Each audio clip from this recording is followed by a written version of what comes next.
In 1934, a series of great dust storms spread across the Great Plains in what was one of the largest ecological disasters in American history. Thousands of people died from starvation and dust inhalation, and millions of environmental refugees fled the Great Plains to either coast. 50 years before the Dust Bowl, prairies existed on the land of the Great Plains, and they were adapted to the arid conditions. However, during the land grabs of the late 19th and early 20th century, these prairies were plowed under and replaced with family farms and cattle operations. Poor farming practices and overgrazing, along with record drought, led the soil to be turned into dust, which was whipped across the continent.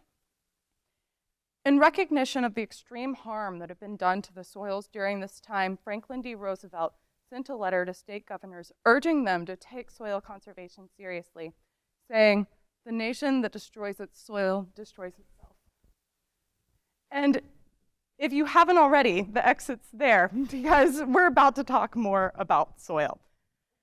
Luckily, we won't be talking about dirt, because dirt is really boring. This is just eroded rock particles that exist below our feet. And this is what you might track into your house, or what might end up on your car when you've driven down a dusty country road. Today, we're going to be talking about soil. And soil does contain dirt, but it also contains so much more. The most obvious components are the plants and animals that live within the soil, and you probably know what those look like. But what you might not see are the vast array of microbes that live below ground that create soil and make it what it is. So one of my favorite smells in the world is the smell of rain. But that smell is actually created by a cyanobacteria that lives in soil. It produces a compound called geosmin, and when the rain falls on the soil, the geosmin are released into the air, and that's actually the smell that we associate with rain. There are other really cool microbes that live in the soil too. In fact, one of the most important is rhizobia. Rhizobia takes nitrogen from the air and fixes it into a form that plants are able to take up. This is something that farmers pay millions of dollars each year for in synthetic fertilizers, and it's something our soil gives us for free. Now, my favorite component of soils are the fungi, and almost 90% of fungal species live in soil. The fungi I study are mycorrhizal fungi, myco for fungus and rhiza for root. These fungi actually live within the roots themselves and spread their hyphae out in the soil, much in the same way plant roots do, except the hyphae is much, much finer than plant roots, which makes them much more effective at foraging. Plants will actually come and feed these fungi, and so the fungi will provide nutrients back to the plant. This is such a lucrative strategy for plants that 80% of plant species utilize mycorrhizal fungi to collect at least some of their nutrients. In fact, mycorrhizal fungi are believed to be the reasons that plants even emerged onto land in the first place 400 million years ago. Now, this is the background of the soils that we have in the Midwest, and this is what's created such a strong agricultural community here and why we're considered the breadbasket. But our agricultural practices in the Midwest have led to the loss of 60 billion tons of soil since we started farming this region in the 1860s. To put that into perspective, we are talking about 2 pounds of soil per square meter per year that is lost in the Midwest. Not only are we losing soil, but we're also losing the carbon that is stored in that soil. In the same time frame, we've lost 4 billion tons of carbon that was initially stored in the soil. So you might be wondering now, how do we fix this? Because this sounds really dramatically bad. Well, farmers have already started using some soil preservation practices to prevent the erosion of soils. And these are things like cover cropping and no-till. Cover cropping is a practice of planting something else on your soil in between the major growing periods. So a farmer that may grow corn would plant clover during the winter. No-till is the practice of not messing with the soil in between your growing seasons, so your soil remains intact. Both of these allow the soil to remain its structure and actually prevent erosion later on. But it also allows soil organic matter to build up in that soil. And that's what ends up making the soil more fertile and also increases water drainage and water retention. Now, this is only one step, because if we look at these systems, they're primarily from annual crop species.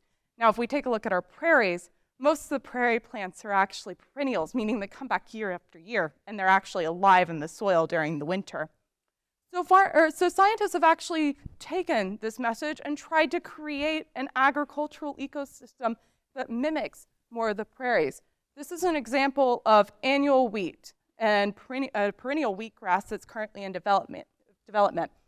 Annual wheat's typically planted in the fall and will be harvested in early summer. So you can see actually the progression of what this looks like over the growing season on the left of these 4 boxes. Perennial wheat, on the other hand, reaches maturity after a year. And by that point, the roots have grown more than 2 meters into the soil, dramatically outpacing the size that annual wheat will ever become.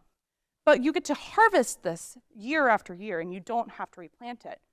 What this deep root system does is it creates a store of carbon, reaffirming the sink in the soil of carbon.